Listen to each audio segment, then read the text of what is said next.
Klinsmann names the U.S. roster for the Russia friendly, and international transfer rumors next on The Daily.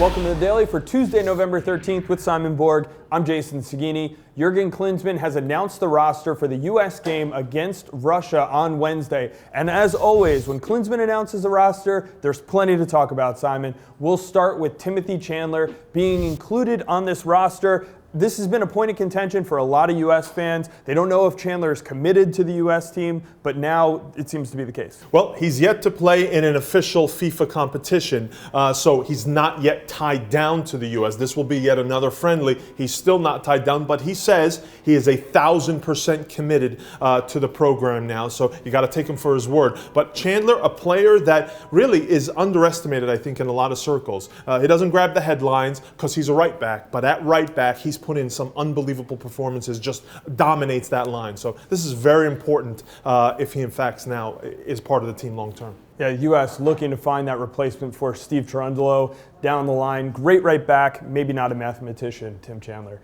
Moving on, young players coming into this roster, Simon, is another story here, and you have to look at Gyao and Josh Gatt, two guys that a lot of American soccer fans are really excited to see. Yeah, and of the names, Jason, I think people are more curious about Josh Gatt. He plays with Molde, the champions of Norway now 2 years running. A lot of hype about him, and he plays on the right side. He's a right winger, and without Landon Donovan and Graham Zusi in this game, you figure he'll get a good run out there. He's just coming off his season. He's the guy we haven't seen yet. We've seen Gyao, we've seen Mix Diskerud, we've seen these other players, but he's the guy I think that I'm most curious to see. Yeah, it was called up earlier in the year, held out because of a hamstring injury. Another guy returning to the national team that you have to mention, Jozy Altidore, because when he was left off last time, it was big news. And you got to wonder if this period of, hey, Jozy, sit out and think about this a little bit, whether that would have run maybe a few more months. It seems too soon that, he's made now the Jozy call-up after professing publicly, hey, Jozy needs to get his act together. He needs to show that he's committed to this U.S. team and really work when he's in camp with us. I think it's too soon. I would argue, though, with you there that it was so impactful because it was World Cup qualifying that's why it had a greater impact in a shorter period of time. Now you bring him in, see what he got out of it. Another player returning to the U.S. national team for the first time since Olympic qualifying, Juan Agudelo, one of 3 MLSers on the U.S. roster. Agudelo, he's joined by Sean Johnson and Nick Raimondo, who will be there to back up Tim Howard. And I think the question here for me is, why not try out another goalkeeper here? Sean Johnson didn't have the best end to his season. You can argue he cost his team in the playoffs in that knockout round match against Houston. I think this was a perfect time to maybe call up a Luis Robles, just eliminated with the Red Bulls, and maybe Dan Kennedy, who's been out of action a little bit, but he's had, by all accounts, a pretty good season on a difficult team at Chivas USA. All right, well, plenty to talk about as far as the U.S.-Russia game goes. Again, that game, 10 a.m. Eastern time on Wednesday morning. Don't miss it. It will be on ESPN2.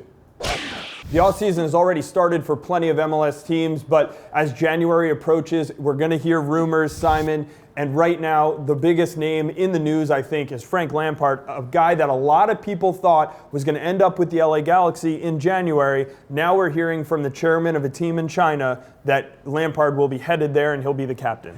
And this is a little troubling in that the Chinese league has already stolen, if you will, Nicolas Anelka, Didier Drogba, who I think a lot of MLS fans were hoping would make MLS their next destination. And now if this happens again with Lampard, this trend continuing is, for me, the most alarming thing. But you'd figure the Galaxy, Lampard would be that best replacement for Beckham, should Beckham decide to hang him up after this year.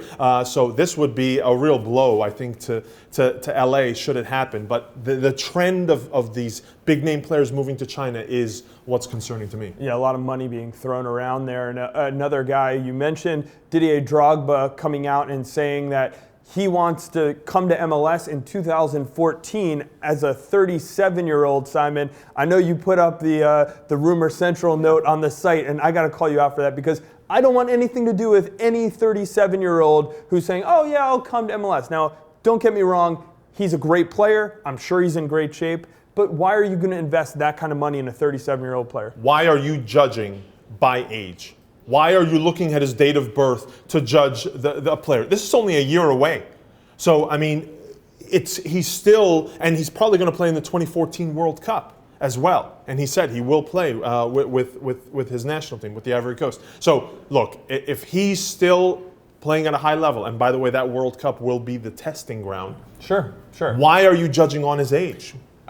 I'll play wait and see, but I don't want a guy who's saying, oh yeah, when I'm 37, I'll wander over for a new adventure in MLS. I want a guy who's committed and says, I want to go there, I want to make them better, I want to win. And that's not what I'm hearing. If there's a player who I never question his commitment, it's Drogba. Every time he's on the field, the guy is fierce. Fair enough, Simon. Let us know what you think in the comments below. Would Drogba be a good addition to MLS in 2014? Plenty more on the site today, including a coverage of a press conference by Jorge Vergara of Chivas USA, Simon. Not someone we've heard a lot from. No, since taking over the club as sole owner at the end of August, this will be the first time we've heard from him. Remember, Chivas USA let go of Robin Fraser, their head coach, so a lot of people curious, what direction is the club going in? All right, and don't miss Extra Time Radio. If you didn't get it yesterday, you can get that on iTunes, Buzzsprout, or on MLSsoccer.com/extra time. That's all we have for the Daily today. We'll be back with plenty tomorrow.